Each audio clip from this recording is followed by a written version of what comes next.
20% of 50. 50లో 20% ఎంత అని అడిగినారు. సో దీన్ని సింపుల్గా అంటే సింపుల్గా చూసి పెట్టేయచ్చు.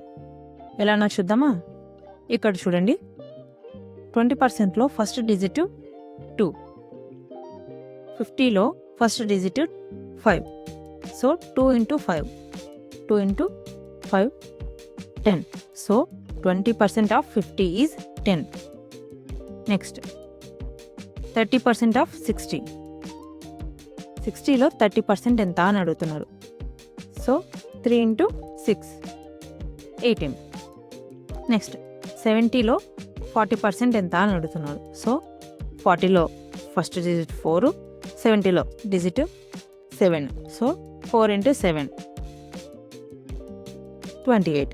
సో 70లో 40% ఎంత? 28. మీరు ఇది సాల్వ్ చేయండి.